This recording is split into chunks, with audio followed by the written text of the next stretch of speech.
Muy bien, vamos en esta mañana rápidamente ir a nuestro estudio. Hoy es un día de muchas actividades y queremos mantenernos dentro del horario que esté establecido. De esa forma todos podemos participar. Vamos a abrir nuestras Biblias en la lectura bíblica. El Evangelio del apóstol Juan, el capítulo 14, versos del 1 al 3, uno de los pasajes más conocidos de las Sagradas Escrituras. Se conoce como el pasaje que habla, narra e enseña la segunda venida de Jesús. Palabras textuales de Jesús dicen: no se turbe vuestro corazón. Pregunto yo, ¿el mundo está turbado hoy día? No tan solo el corazón, todo está turbado hoy día. Los gobiernos, las sociedades, las economías, las instituciones, la familia, los individuos, las iglesias, todo está turbado hoy día. Y Jesús sabía que llegaría un momento donde el corazón de todo ser humano estaría turbado. Continúa diciendo: creéis en Dios, creed también en mí. ¿Qué puede traer seguridad a nuestras vidas hoy día? La presencia de Jesús en nosotros. Creemos que existe, creemos que es y que intercede y que es galardonador de aquellos que le aman y esperan su venida. Y continúa diciendo el pasaje: en la casa de mi Padre muchas mansiones hay. ¿Note que hay en los cielos? Mansiones. ¿Le gustaría tener su mansión? Bueno, ya está preparada. Lo que hay que preparar es el habitante que va a estar en la mansión. No sé si me explico en esta mañana. Y el Señor no habla de casas, habla de mansiones. Así que por la gracia de Dios ha preparado un lugar maravilloso para cada uno de nosotros. Y mientras la economía del mundo colapsa, ¿cómo está la economía del cielo? Se están haciendo mansiones. Si las calles son de oro, ¿cómo está la economía del cielo, queridos? Ustedes no entienden estas cosas. Excelente, excelente, excelente. Continúa diciendo el pasaje bíblico: si así no fuera, yo os lo hubiera dicho. Voy pues a preparar lugar para vosotros. ¿Cuál es el deseo más profundo de Jesús? Pasar la eternidad con cada uno de nosotros. No es vivir él solo allá en el cielo, rodeado de ángeles y seres santos y perfectos, en lugar hermoso que ni podemos describir. Es que cada uno de los seres humanos por los cuales él murió, a quien él nos hizo y nos mantiene, podamos pasar la eternidad con él. Ese es el anhelo supremo de la vida de Jesús. Por favor, no chasquemos a Jesús. Que el día que él regrese, usted y yo estemos allí para darle la bienvenida. Y decir que su sacrificio no fue en vano en nuestras vidas. Que realmente aprovechamos a lo máximo ese regalo, ese don gratuito de su gracia y de su salvación a través de su persona. Y ahora termina diciendo el verso 3. Si me fuere y os preparare el lugar, vendré otra vez. ¿Qué promesa es esa entonces? Esa es la segunda venida. Vendré otra vez y os tomaré a mí mismo, para que donde yo estoy, vosotros también estéis. ¿Cuál es la condición para estar con Jesús en los cielos? Ser como Él. Es la única condición, es un carácter a la semejanza del carácter de Jesús. Y es ahí donde usted y yo tenemos el mayor desafío hoy día. Este grupo que tenemos acá, incluyendo este servidor, nuestro problema no es teológico, no es de doctrinas. Quizás tenemos que conocer más, indagar más, posiblemente. Nuestro problema grave, crítico, es el carácter. No es el aspecto teórico de la verdad, el cual por la gracia de Dios nos ha dado y conocemos. Es que esa verdad presente esté realmente presente en nuestras vidas. No sé si me explico en esta mañana. Porque muchas veces está ausente la verdad, presente en mente, en conocimiento intelectual, pero ausente en la experiencia de este mensaje. Y Jesús dice: cuando yo regrese, vendré otra vez. No hay condiciones, va a regresar por segunda vez. Pero aquellos que sean como yo soy, a ellos yo voy a llevar conmigo por la eternidad. Queridos, usted y yo hemos nacido con una naturaleza caída. Eso es lo que heredamos de Adán. La naturaleza caída, no el pecado, es lo que cree el mundo cristiano hoy día, en el pecado original. Eso no es cierto. Usted y yo no somos responsables por el pecado de Adán. Adán es responsable por su pecado y cada ser humano es responsable por su pecado. Pero el mundo católico, y después pasó al mundo evangélico, cree en el pecado original, de que usted y yo somos pecadores porque nacemos en este mundo. Eso no es cierto. El pecado es una decisión de la voluntad. Y cuando el ser humano decide pecar, en ese momento se convierte en pecador. Pero en ese momento, ahora se convierte en recipiente de la gracia de Dios. Es más, donde abundó el pecado, sobreabundó la gracia.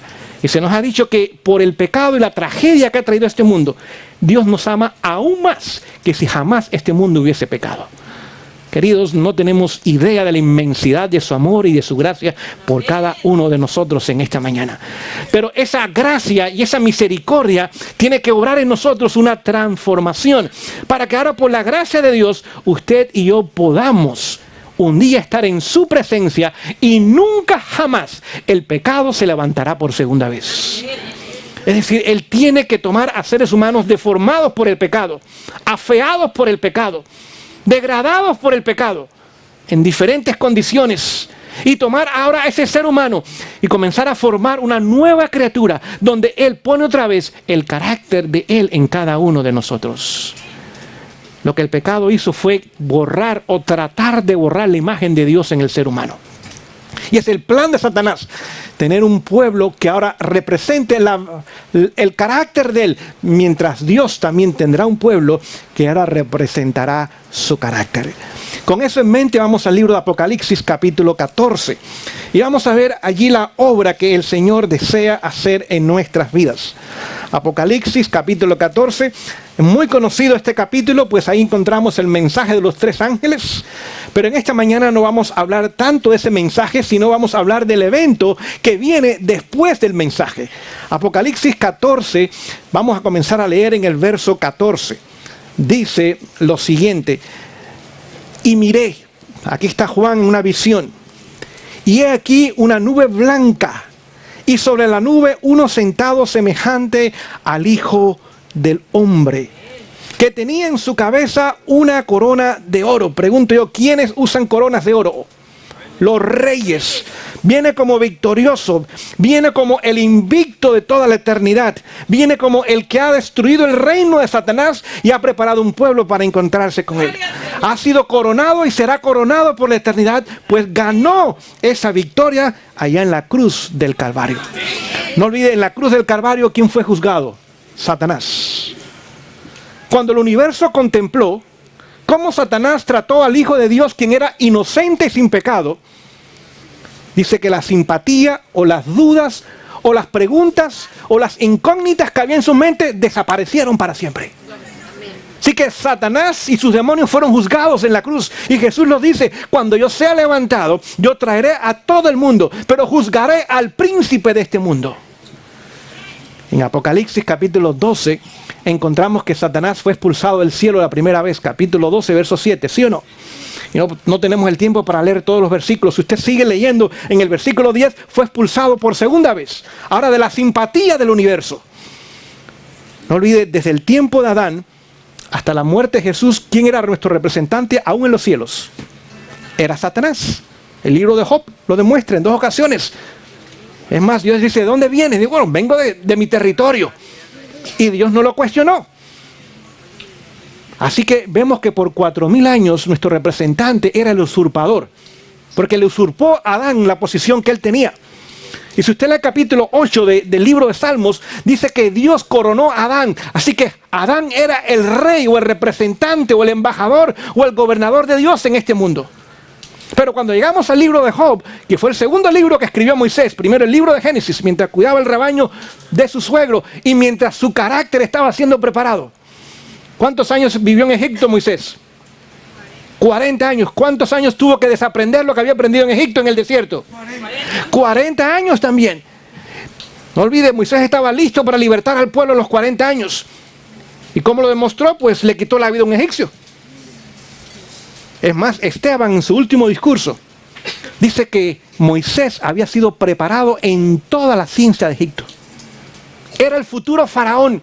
Era el general de las tropas de Egipto en ese momento. Él dice, para mí no es ningún problema liberar a estos miserables hebreos que son esclavos. Pero Dios dice, no, tú no estás listo todavía. Tú no estás listo. Tú tienes que ir al campo, cuidar al ganado, desvelarte en la noche, atender a esas ovejitas. Tú tienes que casarte y tener una esposa, porque las cosas se ponen difíciles en el hogar, ¿sí o no? Claro que sí. Tú tienes que saber tratar a esa esposa, tú tienes que ser un padre y tener hijos. Y ver ahora cómo yo formo tu carácter. Y 40 años ahora el Señor viene y dice, Moisés, ¿listo para el trabajo? No, Señor, yo no estoy listo ahora. Pero un momento tú estabas listo hace 40 años atrás y ahora no estás listo. No estás listo, ahora estás listo. Cuando usted y yo reconocemos que somos indignos y que no podemos hacer nada por nosotros mismos, en ese momento somos candidatos para ser salvos. Y ahora Dios tomó a aquel hombre humilde y sencillo y lo tuvo que llevar a Egipto para hacer la liberación del pueblo de Egipto. Así que vemos que ahora Adán fue coronado, pero Satanás usurpa esa posición. Pero cuando Cristo murió en la cruz, recuperó la posición de Adán. Pablo dice que es el segundo Adán. Y donde un Adán cayó, el otro restauró lo que aquel había perdido. Y hoy día nos representa a Jesús en los cielos. Dice que el acusador de los hermanos, ¿para qué iba al cielo nada más? A acusar.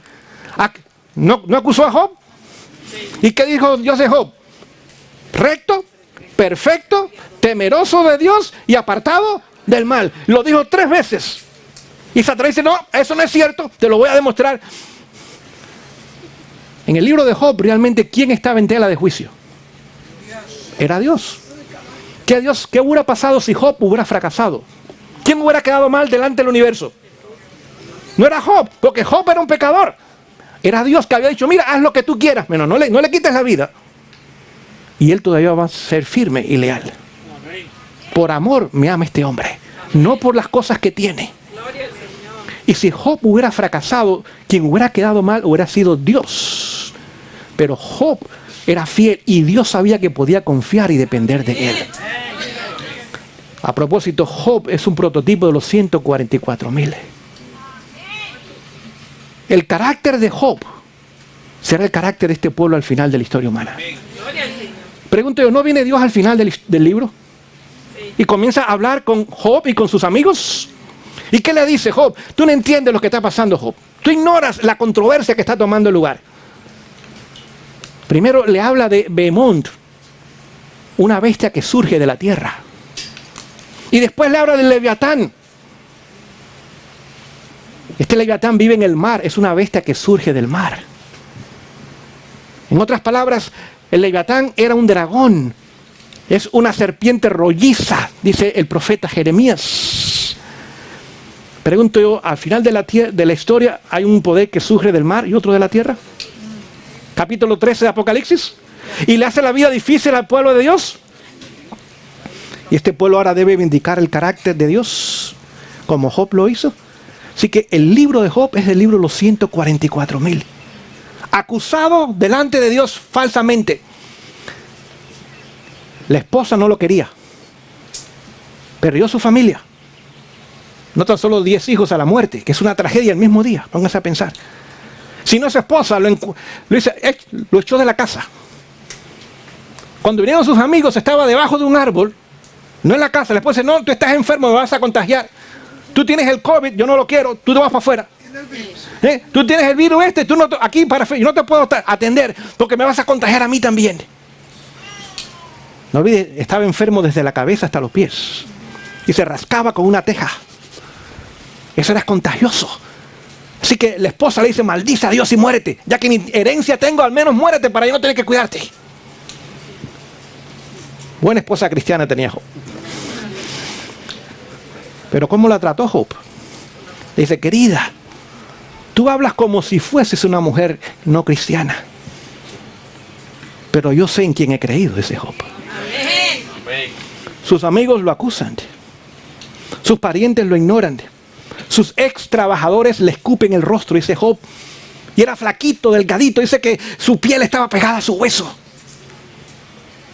Situación que usted y yo no entendemos.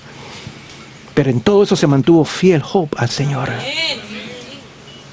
Así que ahora vemos que este capítulo, este libro entero, es para usted y para mí entender cómo vendrá un tiempo de angustia cual nunca hubo en el planeta Tierra. Pero Dios tendrá un pueblo. Y ese pueblo ahora vindicará el carácter de Dios, no tan solo en la tierra, delante del universo. Pregunto yo, ¿el universo entero contemplaba a Job? Sí. ¿Y quién ganó al final? ¿Quién quedó como mentiroso? Satanás. Y Dios quedó justificado y el pueblo de Dios quedó vindicado. Y lo mismo pasará al final de la historia humana. Por eso cuando Jesús viene con una corona de oro. Recuperó la posición caída de Adán. Y hoy día representa a la raza humana delante del Padre, allí en el lugar santísimo. Pero ¿qué más trae? Y en su mano una hoz aguda o afilada. ¿Para qué se usaba la hoz? Hoy día ya no se usa eso, pero antiguamente en los tiempos bíblicos, ¿para qué se usaba la hoz? Para cortar el grano. Así que viene como rey y viene como campesino. Eso no lo entendemos tampoco nosotros, porque pensamos que son dos posiciones muy diferentes. El rey está arriba y el campesino está abajo. No, están al mismo nivel. Pregunto, ¿el presidente Biden depende del campesino? ¿Y usted y yo? Entonces, ¿quién tiene el trabajo más importante del planeta Tierra? Los que nos alimentan, queridos. Podemos vivir sin doctores, sin abogados, sin ministros, podemos vivir sin presidentes, sin senadores, sin diputados. Podemos vivir sin muchas cosas, pero por seguro no podemos vivir sin ¿quién? Sin el campesino no podemos vivir. Dice el libro de Proverbios que aún el rey y la mesa del rey se sirve del campesino. Así que Jesús ahora viene como rey, pero al mismo tiempo es campesino. ¿Viene a qué? A cosechar. ¿Cuándo se cosecha la cosecha? Vamos a leerla. Cuando está lista, cuando está madura. Continúa la lectura, verso 15, dice: y otro ángel salió del templo, clamando en alta voz al que estaba sentado sobre la nube: mete tu hoz y ciega, porque la hora de cegar te es venida, porque la mies de la tierra está como madura. Para que Mies pueda regresar, la cosecha tiene que estar lista. ¿Me explico en esta mañana? Si la cosecha no está lista, ¿qué no puede hacer Jesús? Regresar. ¿Qué prepara al mundo para la venida de Jesús? El mensaje de los tres ángeles. Lo vamos a ver.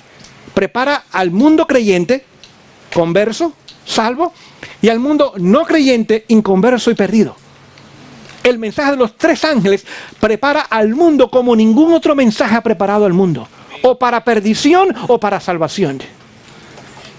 Continuemos la lectura. Verso 16.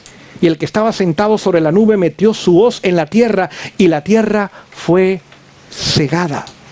Y otro ángel salió del altar, el cual tenía poder sobre el fuego, y clamó con gran voz al que tenía la hoz aguda, diciendo: mete tu hoz aguda y vendimia los racimos de la tierra, porque sus uvas están como maduras. ¿Quiénes son representados por las uvas? El mundo no converso, no salvo. ¿Quién está representado por el grano que va a ser cosechado con la hoz? Aquellos que son salvos. Así que vemos, el mundo entero estará listo para la venida de Jesús, salvos o no salvos. Y hay una cosecha para el mundo entero.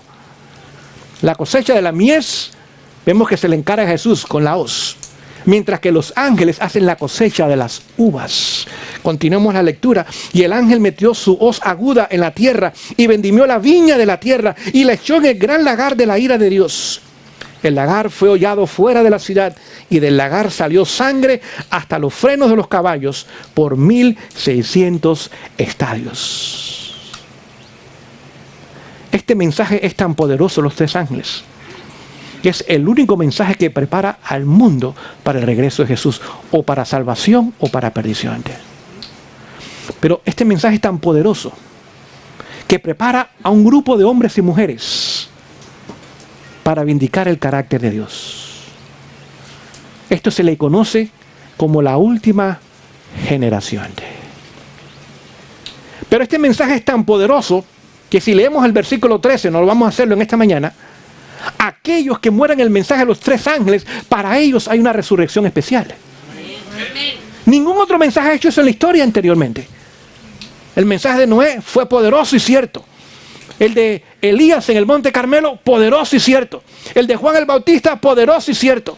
El de los apóstoles, el de los reformadores, fue poderoso y cierto. Pero ningún mensaje ha preparado el mundo en forma completa para su regreso. Y ningún mensaje ha preparado a un pueblo que, si aún muere, ha de resucitar antes para ver los eventos finales y encontrarse con su Dios. Gloria al Señor. Este mensaje tiene el poder para hacer esa obra.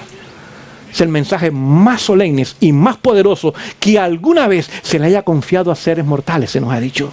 Y es nuestra solemne responsabilidad no tan solo compartirlo, sino vivirlo en primer lugar. Amén. Queridos, no podemos dar lo que no tenemos. No sé si me explico en esta mañana. Para poder exportar, primero tenemos que importar. Para que este mensaje sea buenas nuevas para otros, en primer lugar tienen que ser buenas nuevas para nosotros también. Hay miles de iglesias en el mundo entero. Todas tienen una Biblia. Todas hablan de Dios. Todas hablan de la salvación. Todas hablan de la cruz. Todas hablan de muchas cosas que tenemos en común. ¿Cómo el mundo sabrá cuál es el grupo o la asociación o la afiliación o la institución que realmente pertenece al Señor al final de la historia? No es por instituciones, no es por cantidades, es por el reflejo del carácter de Jesús en su pueblo. Vemos que ahora el mundo será cosechado, pero el mundo tiene que estar maduro, incluyéndonos a nosotros en esta mañana, para que podamos ser cosechados y llevados al granero celestial. Leyéndoles de este libro, El deseado de toda la gente, hay una corta declaración en la página 625 que dice lo siguiente: el honor de Dios, el honor de Cristo está comprometido en la perfección del carácter de su pueblo. ¿El honor de quiénes? De Dios y de Cristo. Se ha comprometido en que al final de la historia humana habrá un grupo de hombres y mujeres que revelarán la belleza de su carácter. Amén. Queridos, esa obra usted y yo no la podemos hacer. Es imposible para nosotros. Lo que usted y yo podemos hacer son dos cosas. Número uno, someter nuestra voluntad a la voluntad de Dios. Y ese es el problema difícil. Es más, les dejo tarea. Si usted toma el librito del Camino a Cristo, estoy seguro que ustedes lo tienen. Hay un capítulo donde habla de la voluntad humana. Dice que el problema del ser humano es su voluntad. Porque usted y yo siempre queremos hacer lo que en nuestra opinión es lo mejor. Y no sometemos incondicionalmente. Esa palabra es clave. Incondicional, sin condiciones. Nuestra voluntad a la voluntad ¿de quién? De Dios. Amén. Ese es el problema. Hay cosas que se nos hacen fácil, pero hay otras que son difíciles. Y es ahí donde decimos, bueno, Señor, todavía no. O a mí me gusta. O así me criaron. Yo vengo de ese país. Es mi cultura. La mayoría lo hace. Y comenzamos a buscar un montón de pretextos y de excusas. Y se nos han dicho que las excusas son mentiras a propósito. Y ahora no sometemos nuestra voluntad a Dios.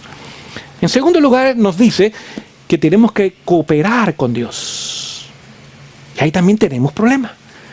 ¿Nos ha dado Dios instrucción? Sí. En todas las áreas de nuestra vida. Por lo tanto, si tenemos la instrucción, ¿cuál debe ser nuestro deber? Obedecer la instrucción.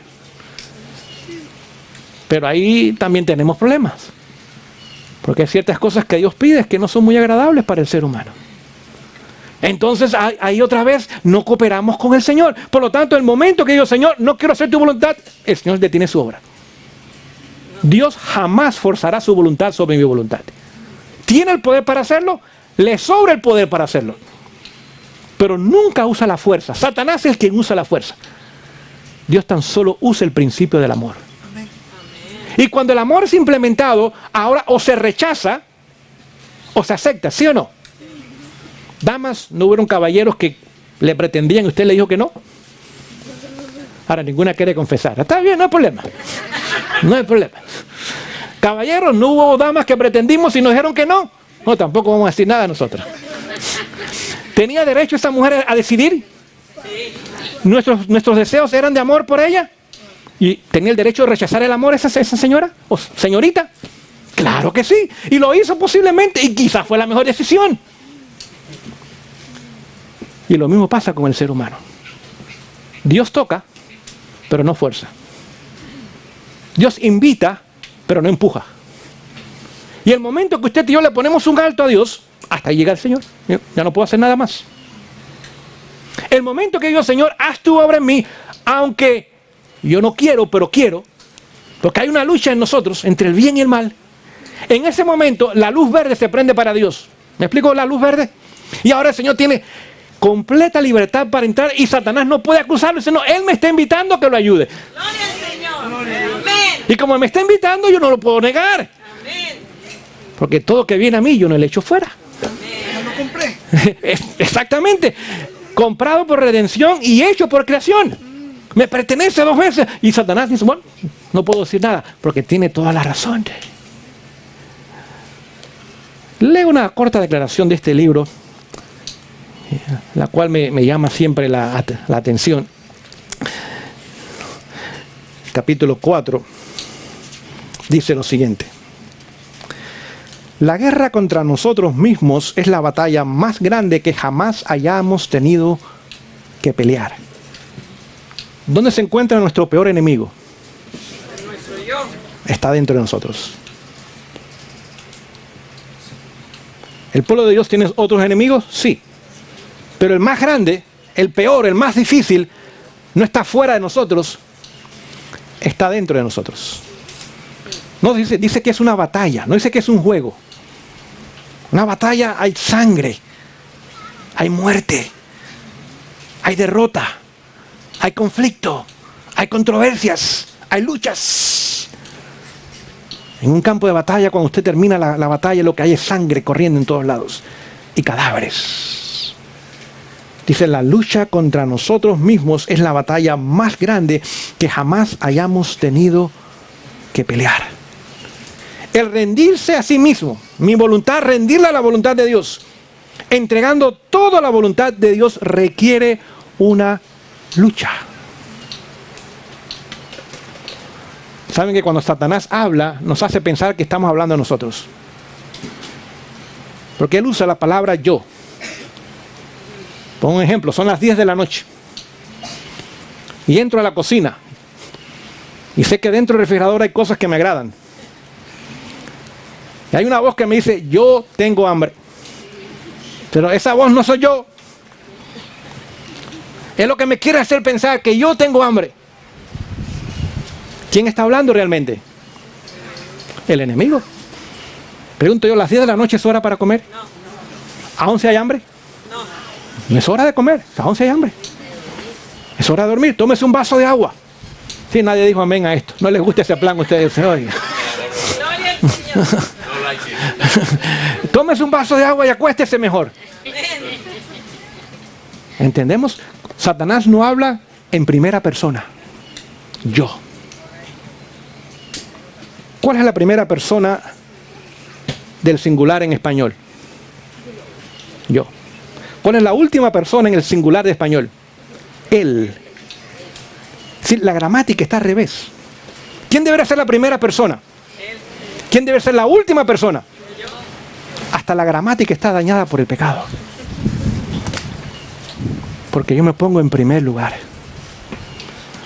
Y por eso que en los hogares hay tantas luchas.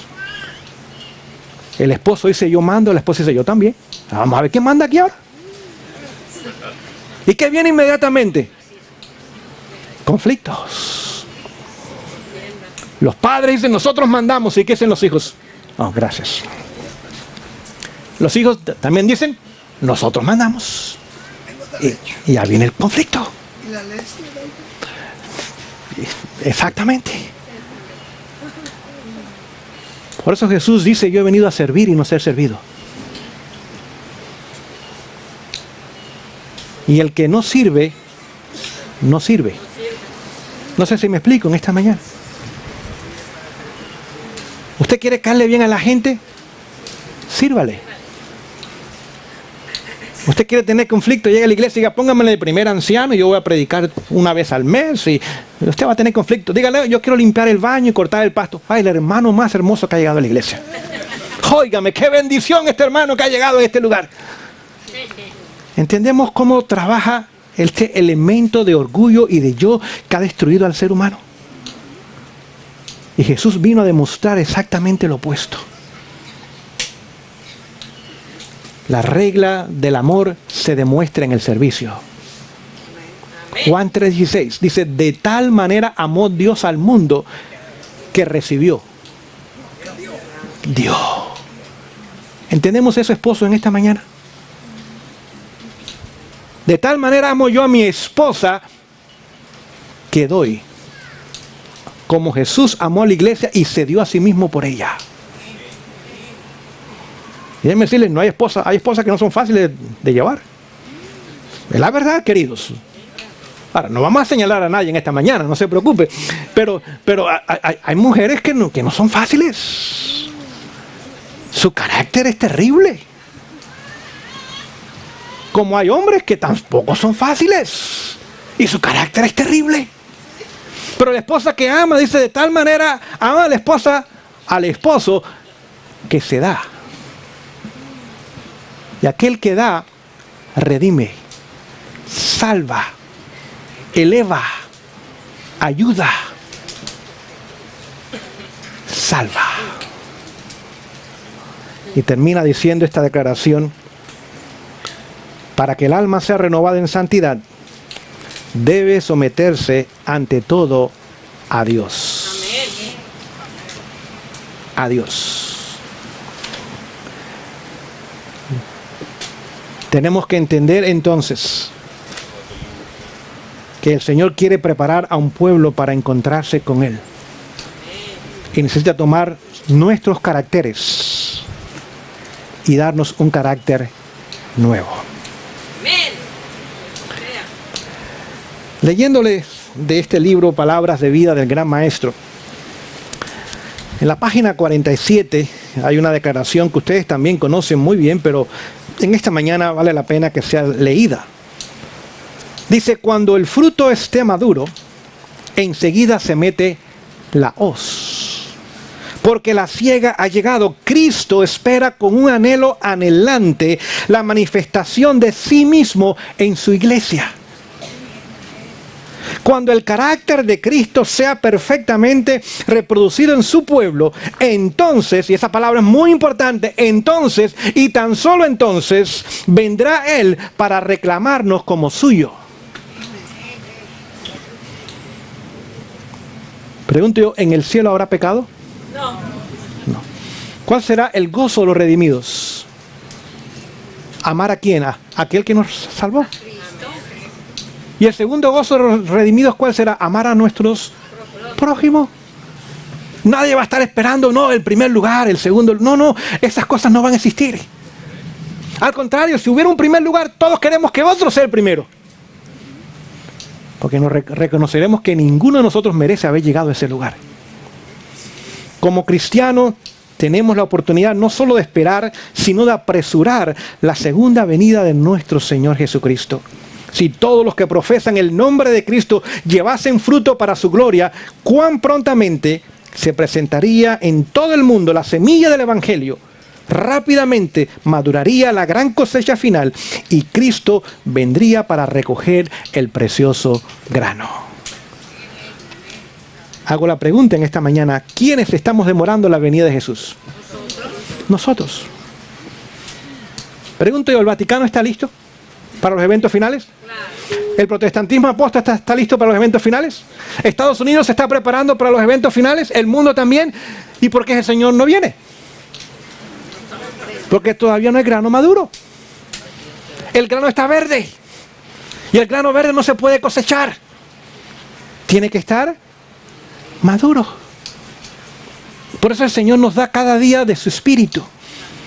¿Cómo llamamos eso en el lenguaje adventista del séptimo día? La lluvia temprana. Cada día debemos recibir más y más del Espíritu de Dios y nosotros someternos a su voluntad y cooperar con Él. Amén.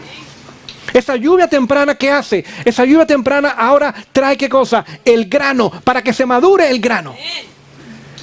Queridos, la lluvia tardía no es para madurar el grano. La lluvia tardía es para terminar la obra del grano maduro. Amén. Los que pasen la ley dominical, sobre ellos caerá la lluvia tardía. Ellos serán los sellados. Ellos darán el fuerte pregón. Pero la lluvia tardía es tan solo para aquellos que se beneficiaron de la lluvia temprana. Y tenemos del presente, hoy día, 23 de abril de 2022, hasta el momento de la ley dominical. Y no sabemos cuándo eso va a tomar lugar. Ahora, nos damos cuenta que está cerca, las evidencias lo demuestran. Por lo tanto, nos queda poco tiempo para permitir que el Espíritu Santo en la lluvia temprana desarrolle nuestro carácter y lo madure a la semejanza del carácter de Jesús. Y esa obra el Espíritu la sabe hacer. Romanos capítulo 1, verso 4 lo llama el Espíritu de santidad. ¿Quién es quien nos santifica? Es el Espíritu Santo. Por eso Jesús asciende a los cielos, intercede por nosotros. Pero envió al Espíritu Santo, la tercera persona de la deidad, para que trabajando en nuestras vidas, ahora regresase en nosotros la imagen de Dios que el pecado ha querido borrar. Y podamos ahora nosotros vindicar el nombre, el carácter o la ley de Dios. ¿Cuál es el sello de Dios? Es el sábado. Pero si guardamos el sábado, ¿tendremos que guardar los otros 9 mandamientos también? ¿Podré yo guardar el sábado y violar el 7º mandamiento y ser sellado todavía? No. Por lo tanto, el sello de Dios externo es el sábado. Pero ¿cuál es la señal interna? Es el carácter. ¿Qué es la ley de Dios? Un reflejo del carácter de Dios escrito. Pero al final esa ley de Dios no tan solo estará escrita, sino que estará ahora donde será puesta en nuestras mentes y será escrita en las tablas de nuestro corazón. Ese es el nuevo pacto, ¿sí o no? Es el nuevo pacto, Hebreos 8:8 y Hebreos 10:10 lo habla. Jeremías 31:31 lo menciona en el Antiguo Testamento. Llegará el momento que haré un nuevo pacto con la casa de Judá, dice el Señor. Pondré mi ley en sus mentes y escribiré mi ley en sus corazones. Y ahora la ley va a ser un grupo de hombres y mujeres que viven en este mundo en la peor crisis de la historia, opuestos por todos, despreciados por todos, a un decreto de muerte sobre sus cabezas, pero todavía reflejan el carácter de Jesús. Es más, habrá un tiempo donde Jesús no estará intercediendo más en el lugar santísimo. Y ese pueblo estará vivo en este mundo. Y durante ese tiempo, ¿cómo se conoce en la historia? O se va a conocer en la historia. Tiempo de angustia cual nunca hubo. Sin intercesor en los cielos. Y si alguien comete un pecado, queda perdido, porque ya no hay intercesión. Y Romanos claramente dice que la paga del pecado es singular, es muerte. No dice pecados se mueren. Un pecado puede traer la muerte, ¿sí o no? ¿No introdujo un pecado a la muerte al mundo?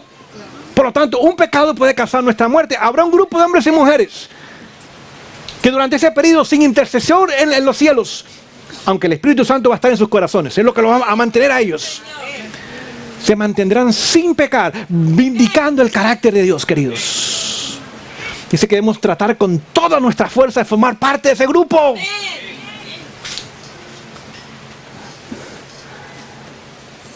Por lo tanto, el Señor nos anima y nos motiva en esta mañana para que nosotros podamos ahora por su gracia permitir que el Espíritu cada día tome control de nuestras vidas.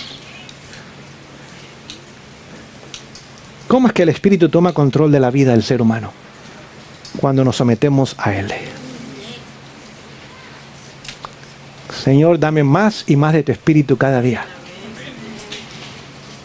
El mundo cristiano hoy día habla de ¿qué? Habla de los dones del Espíritu. Que sanan, que hablan en lenguas, que curan. Lo que no hablan ellos es de ¿qué? De los frutos del Espíritu. No sé si notan la diferencia. Pero el pueblo de Dios habla del fruto del Espíritu. Y los que tengan el fruto del Espíritu recibirán los dones del Espíritu después. Porque si usted y yo somos orgullosos, y ahora yo puedo sanar a alguien, y dice, no, ese me cae mal, no lo voy a sanar. ¿Entendemos? Para poder tener los dones del Espíritu, primero tenemos que tener ¿qué cosa? Los frutos del Espíritu. Y el amor es el primero de ellos. Gozo, paz, fe, bondad, templanza. Es decir, esos frutos ahora nos capacitan para recibir en la lluvia tardía los dones del Espíritu y terminar la obra. Donde no habrá espíritu de supremacía. Donde no habrá nada excepto amor supremo por Dios y amor como nosotros mismos por nuestro prójimo.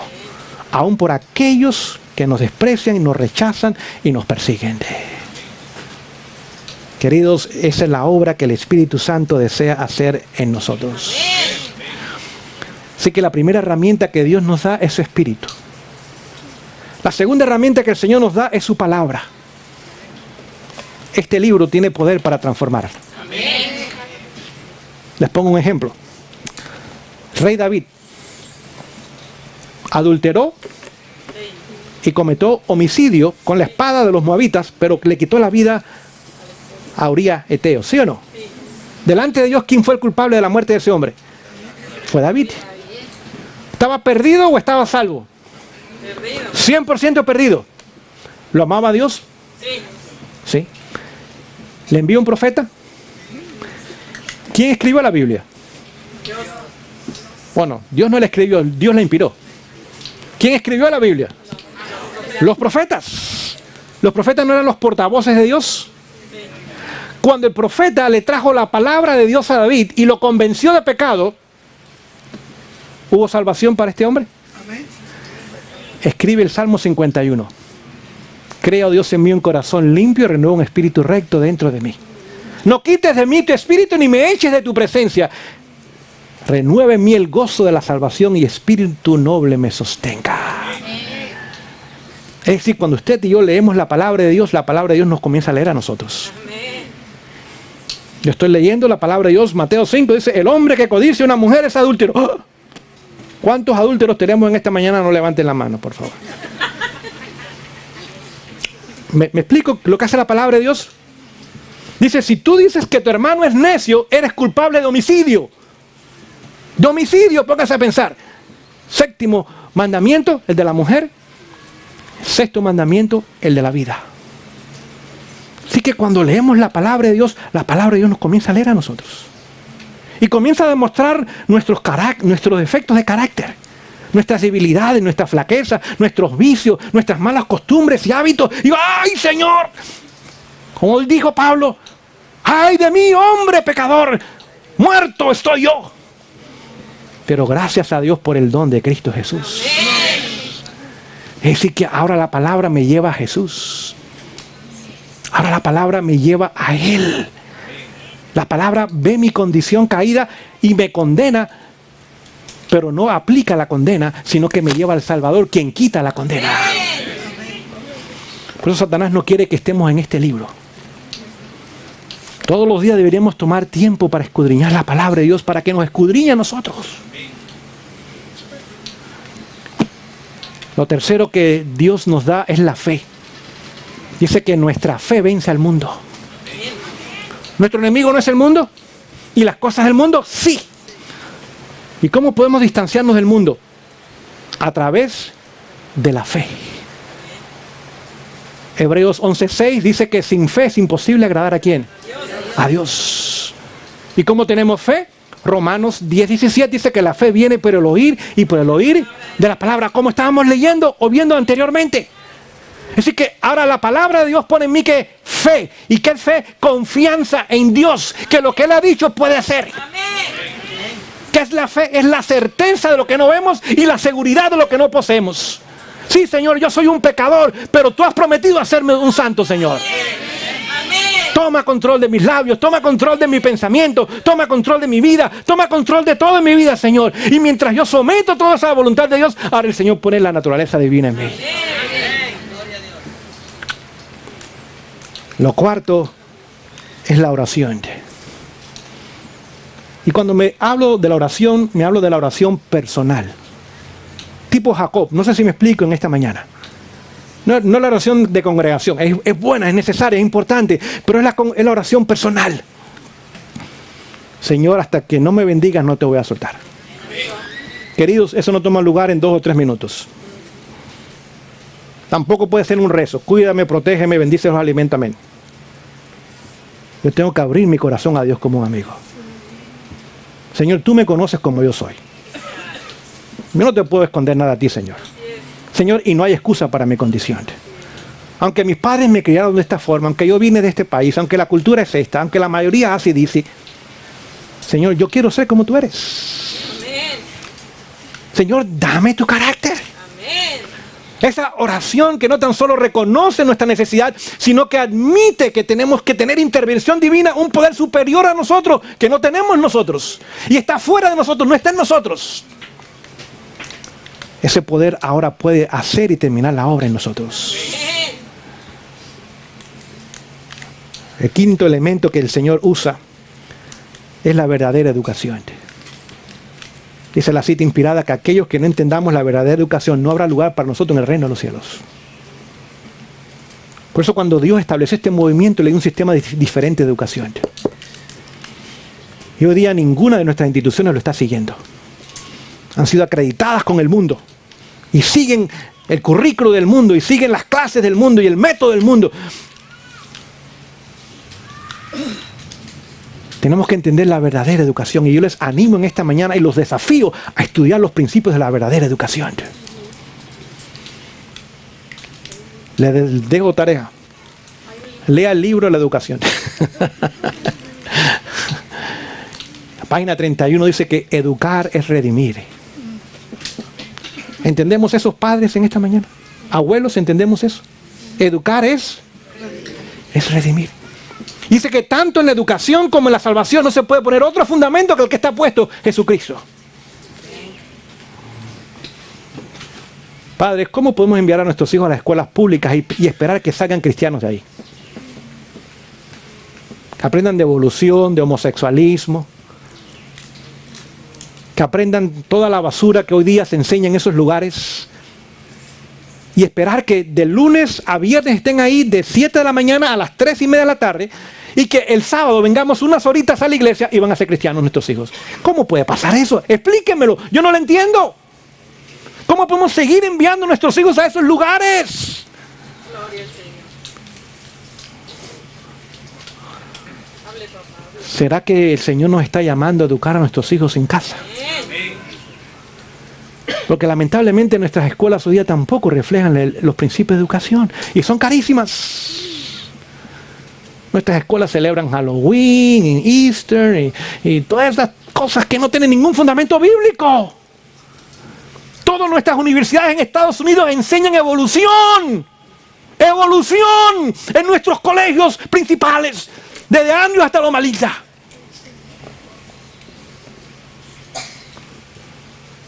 ¿Entendemos que tenemos que entender los principios de la verdadera educación? Todas nuestras universidades tienen clubes de homosexuales hoy día, aprobándolos. Queridos, yo no estoy en contra de los homosexuales, Dios los ama y yo también. Pero su estilo de vida no está en armonía con los principios bíblicos. Como tampoco aprobaría la fornicación, ni tampoco la masturbación, ni tampoco el adulterio. Todo eso viola el principio bíblico. Y de la misma forma que no hay clubes de adúlteros en nuestros colegios, tampoco deberían haber clubes de homosexuales en nuestros colegios. Entonces no podemos enviarlos ahí tampoco. Lo que va a salir de esos colegios es cizaña, no es trigo, como queremos que sea, para que el granero de Dios. Ahora, si su hijo es tan fiel como Daniel y sus amigos en Babilonia, quizás pueda sobrevivir en nuestros colegios. Quizás. Pero déjenme decirle, la mayoría de lo que yo veo hoy día entristece mi corazón. Entristece mi corazón. Tenemos que entender la verdadera educación porque es redención. Sexto paso para concluir, bueno, hay uno más todavía. Es que tenemos que entender la obra a favor de otros. Otra vez les dejo tarea, el libro Ministerio de Bondad. Dice que cuando trabajamos a favor de otros, nuestro carácter es perfeccionado. Amén. Cuando usted y yo trabajamos a favor de los desamparados, en inglés se le llamarían homeless, borrachos, drogadictos, homosexuales, promiscuos en todo tipo, gente con sus mentes trastornadas, no es fácil. Es fácil darle $1 en la ventana de un carro y cerrar la ventana rápido y ponerle seguro al carro para que no haya problema.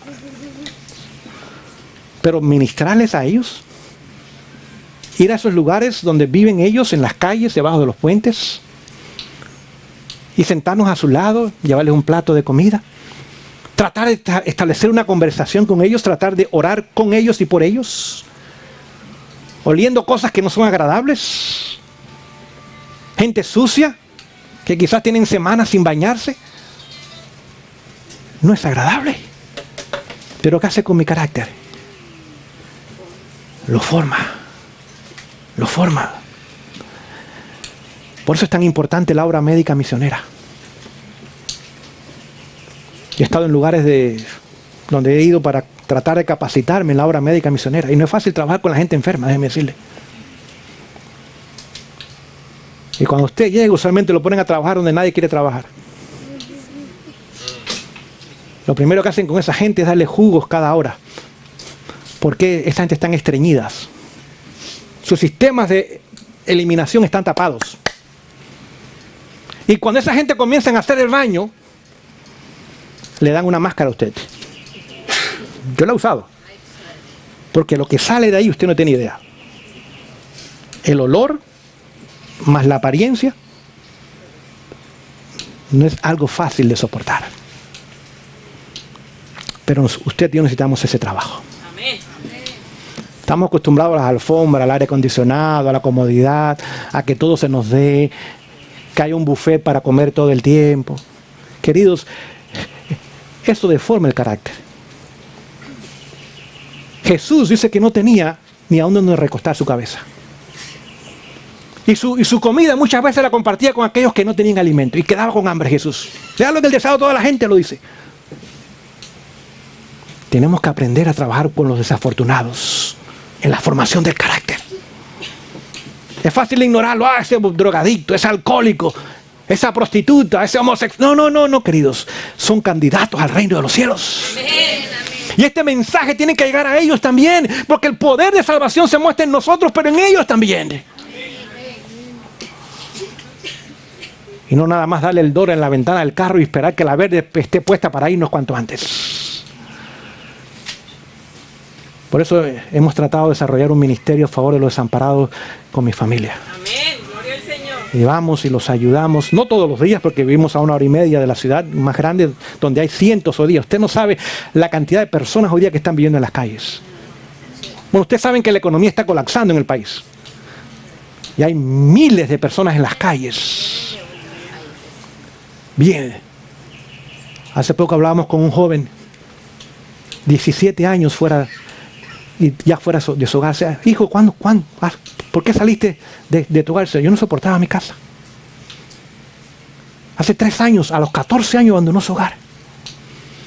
Mira, dame el teléfono de tu papá, de tu mamá para llamarle y decirle que tú estás bien, están preocupados por ti. Y me dio el teléfono y lo llamé. Le dije, señor, aquí tengo a su hijo. Me dice, quédense con él. Quédense con él. Me robaba. Era terrible. Lo mejor que pasó es que se fue de casa. Pregunto, ¿ese joven necesita a Jesús? Sí. ¿Ese padre necesita a Jesús? Amén. ¿Y quién se lo va a enseñar? Nosotros, con el carácter de Jesús. La obra a los desamparados, la importancia de la obra médica misionera, por eso será la única y la última obra que se podrá hacer en la obra médica misionera. Donde podremos llegar a un hogar con gente enferma, con cáncer, con diabetes, hipertensos, estreñidos, con gripa, con COVID, con Omicron. Es decir, no importa, yo te voy a servir. Amén. Y lo último que el Señor nos ha dado son las normas cristianas. Por eso Satanás ha atacado tanto las normas cristianas. Una de ellas es el mensaje de salud. Porque el mensaje de salud, su obra primordial es la edificación del carácter, no es la salud. ¿Saben por qué? Porque el apetito es el enemigo número 1 del ser humano. Todos tenemos que comer, ¿sí o no? Por lo tanto, el Señor nos dio el plan de la reforma pro salud para ayudarnos en la edificación del carácter. Ahora llega la hora de comer y ¿qué sucede si están dando enchiladas? Yo quiero 2 enchiladas. No, yo necesito 2 enchiladas, quizás 3 o 4 es suficiente para mí. Amén, nadie dijo amén, dígame. Ya me preocupan ustedes acá. Temperancia. ¿O no es hora de comer? No es tan solo lo que no debo comer, sino cuándo debo comer y en las porciones que debo hacerlo. Eso no trae dominio propio. Y el dominio propio no es la base sobre la cual se establece la temperancia. Claro que sí. Se los voy a leer en esta mañana. Hay dos citas que quiero compartir con ustedes que nos hablan de la importancia del mensaje de salud desde el punto de vista del desarrollo del carácter. Dice lo siguiente: si los israelitas se les hubiese dado la alimentación que tuvieron en Egipto, habrían manifestado un espíritu de rebeldía, el cual el mundo hoy día muestra. Si hubieran seguido comiendo la dieta de Egipto, ¿qué hubieran mostrado? ¿Como quiénes? Como el mundo muestra hoy día. Por eso el Señor cambió nuestra dieta también. Y continúa diciendo la cita: en el alimento de hombres y mujeres de este siglo se incluyen muchas cosas que el Señor no hubiera permitido que comieran los hijos de Israel. La familia humana tal como es hoy día es una ilustración de lo que hubieran sido los hijos de Israel si les hubiera permitido comer los alimentos y seguir los hábitos y costumbres de los egipcios. Otra cita que comparto con ustedes en esta mañana. Estoy leyendo es la Biblia de estudio, página 89, la primera cita que leí. Y ahora voy a leerles a ustedes otra cita. Esta es tomada de la página 168, si usted quiere la referencia. Dice lo siguiente, escuche.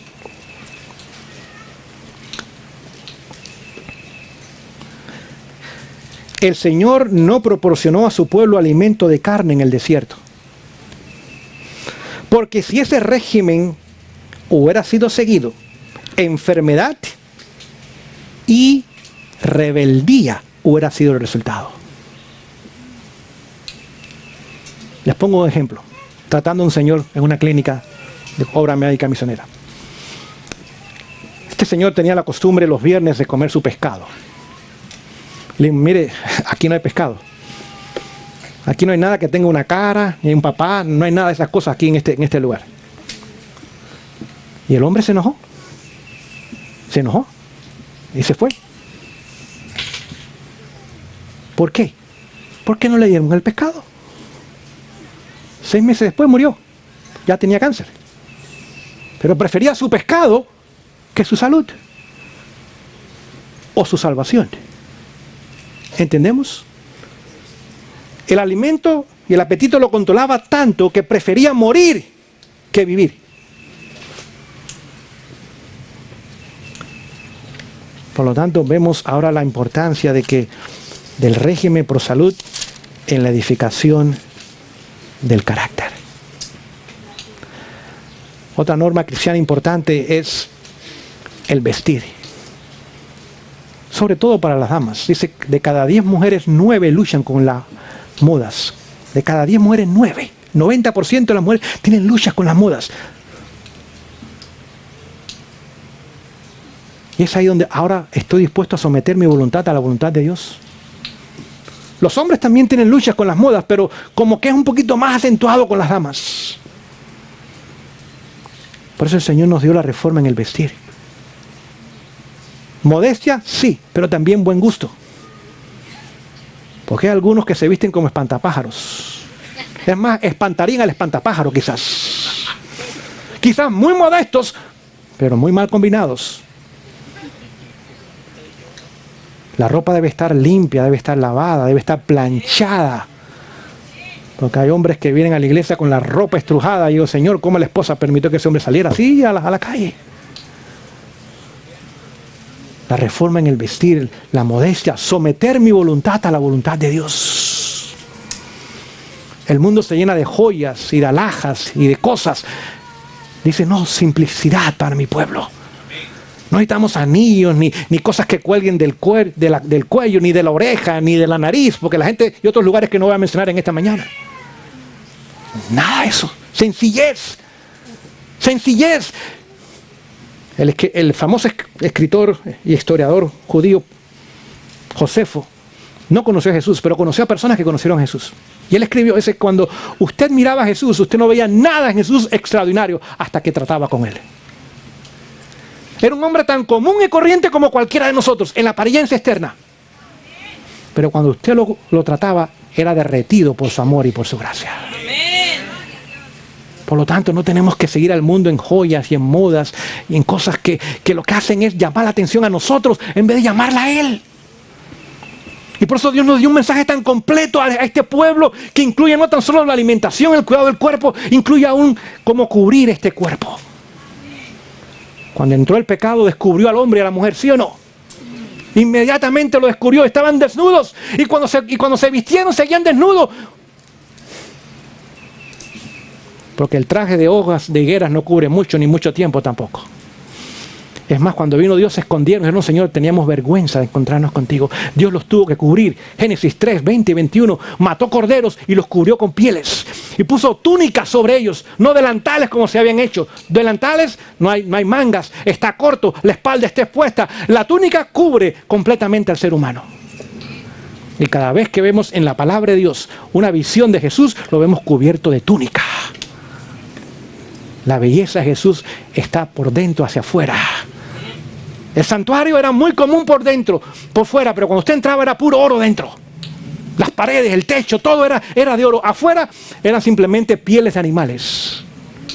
La belleza estaba dentro, como el Señor desea la belleza de su pueblo dentro. Y cuando seguimos estos principios en el vestir y en la modestia cristiana, nos ayuda en el desarrollo ¿de qué? Del carácter. Y lo último que comparto con ustedes es que también el campo nos ayuda en el desarrollo del carácter. Les leo esta declaración. Página 149 dice, en las leyes que dio Dios para el cultivo del suelo, estaba dando al pueblo la oportunidad de vencer el egoísmo. ¿Vencer qué cosa? ¿Cuál es nuestro primer enemigo? El egoísmo, el yo. Y cuando usted agarra un pico, una pala, un asadón, no hay mucho orgullo ahí. Cuando usted está sudando y oliendo a zorrillo, no hay mucho orgullo ahí, queridos. Cuando usted está empolvado de pie a la cabeza, no hay mucho orgullo ahí. Y continúa la cita diciendo, y poner en ellos inclinación por las cosas celestiales. ¿Qué hace el campo? Quita el orgullo y pone en nosotros inclinación por qué cosas? Las cosas celestiales. Canaán sería como el Edén si la palabra de Dios se hubiese obedecido. Para terminar ya en esta tarde, quiero invitarles a contemplar a Jesús intercediendo por nosotros en los cielos. Para que Él regrese, su obra allá tiene que terminar, ¿sí o no? Sí. ¿Cuál es el plan de Satanás entonces? Mantener a Jesús en el lugar santísimo para siempre. Pero para que su obra termine allá en los cielos, tiene que terminar en la tierra. No tan solo purifica los registros de los cielos, sino que purifica un pueblo en la tierra. Es una obra paralela. La obra de los cielos Él la realiza, la obra de la tierra el Espíritu Santo la realiza. Y cuando esa obra sea terminada en el pueblo, ahora Él puede decir en los cielos, consumado es. Y poner un rótulo, un letrero allí que diga, no hay más trabajo para mí. ¿Por qué? Porque los impíos no se van a arrepentir más. El Espíritu Santo se ha retirado de ellos para siempre. Seguirán pecando, pero sin arrepentimiento. Y los salvos, por la gracia de Dios, han alcanzado victoria sobre el pecado. Por lo tanto, no hay ningún pecado que enviar a los cielos. Y Jesús no tiene trabajo que hacer. Amén. Ya le dice, se acabó mi trabajo. Consumado es. Ahora quita sus túnicas de sumo sacerdote y se pone sus túnicas regales. Si queremos que esta segunda venida tome lugar, tenemos nosotros que entender que el Señor desea a cada uno de nosotros hacer una obra completa en cada uno de los que formamos parte de su pueblo. Y termino leyendo este pasaje bíblico que ustedes también conocen, del libro del apóstol Judas, los dos últimos versículos de su epístola, de su carta, nos recuerda esta promesa. Dice, y aquel que es poderoso para guardaros sin caída y presentaros sin mancha delante de su gloria con gran alegría. El único sabio Dios Salvador nuestro, sea gloria y majestad, dominio y potestad, ahora y siempre. Amén. El Señor bendiga el estudio de su palabra.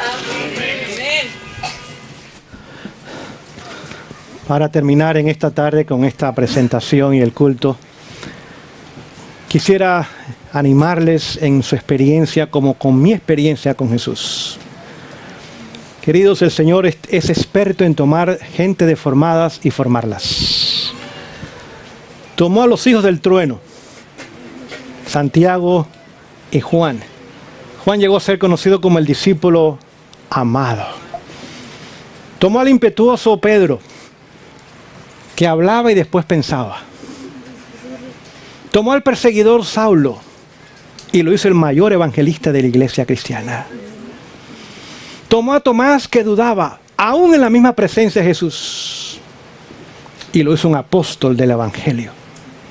Tomó a 12 hombres galileos, pescadores, incultos, iletrados, rudos, toscos, ásperos, e hizo de ellos gigantes espirituales. Y puede tomar a cada uno de ustedes y a Héctor Torres, con nuestros defectos de carácter, con nuestras flaquezas y debilidades, con 6.000 años de naturaleza humana caída y pecaminosa, y hacernos santos. Amén. La única iglesia que tiene este mensaje es esta iglesia. Lamentablemente el pueblo de Dios hoy día, los 24 y más millones de miembros que somos, ya no entiende este mensaje. La mayoría ha adoptado la ideología o la teología de la nueva teología, que no es imposible la victoria sobre el pecado, que no se puede lograr. Bueno, es difícil, pero no es imposible. ¿Y qué es difícil para el Señor? Nada. Dios dice, yo soy el Dios de toda carne. Habrá algo difícil para mí hacer, dice Jeremías. Pero si usted y yo creemos en este mensaje, tenemos que demostrarlo. Lamentablemente la mayoría de los adventistas no entiende este mensaje, no lo comprenden, no lo aprecian, ni lo quiere aún si se le presenta en muchos casos. Pero si usted y yo realmente creemos que este mensaje es bíblico, yo creo que lo es, y apoyado por el Espíritu de profecía sin duda alguna, y creemos que tenemos un sumo sacerdote que todo lo puede, con nuestra propia naturaleza humana caída aún, pero sin pecado, y nos puede a nosotros hacer como Él es en carácter. Él puede hacer su obra en cada uno de nosotros.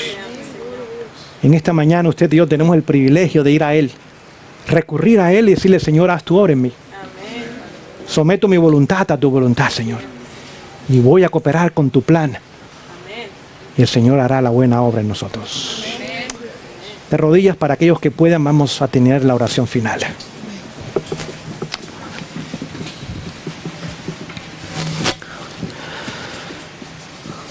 Oh Señor, en esta tarde ya te agradecemos una vez más por el estudio de tu palabra. Gracias por tus promesas maravillosas, que lo que es imposible para el ser humano es completamente posible para ti, Señor. Gracias por la cruz del Calvario. A todo ser humano le diste una segunda oportunidad, para que en ella, a través de tu gracia y a través de la obra del Espíritu en nuestras vidas, Jesús se revele y se muestre al mundo, Señor. Ayúdanos para que este campamento sea impactante, transformador en nuestras vidas. Nos desafía a crecer aún en aquellas áreas las cuales no son agradables para nosotros, Señor. Nos muestre nuestra condición, pero también nos muestre la obra que tú puedes hacer y terminar en nosotros. Señor, pedimos tu bendición sobre los alimentos que ya han sido preparados. Gracias por aquellos que los trabajaron y los prepararon o ganaron el dinero para comprarlos y lo reparten en esta mañana. Señor, bendice el ministerio que se lleva en este lugar junto con el ministerio del Pastor Pérez en la Florida, que son quienes ponen o hacen posible que este campamento sea 2 veces cada año, Señor. Provee para ellos abundantemente, de la misma forma que dan, ellos puedan recibir para seguir dando, Señor. Señor, prospera a cada familia que ha venido a este campamento. No tan solo en lo económico, sino también en lo espiritual y aún más en esas áreas, Señor. Bendice a cada familia que ha venido y también, Señor, a las visitas que nos acompañan. Aquellos que nos escuchan en la radio, en la televisión o lo harán en un futuro, que de alguna forma lo que se ha presentado durante este fin de semana aquí impacte sus vidas para salvación, Señor. Quizás nunca los conozcamos de este lado de la historia, pero serán nuestros vecinos en el otro lado de la historia, Señor. Amén. Y que allí ellos y nosotros estemos y caigamos a los pies de nuestro Salvador. Pongamos esa corona que no merecemos tener, porque Él es el único que es digno del honor y de la gloria y del poder y del dominio y del reino por los siglos de los siglos. Amén. Y alabar la salvación maravillosa y gratuita, Señor, que obró a favor de cada ser humano. Gracias una vez más, oh Dios, en el nombre de Jesús. Amén.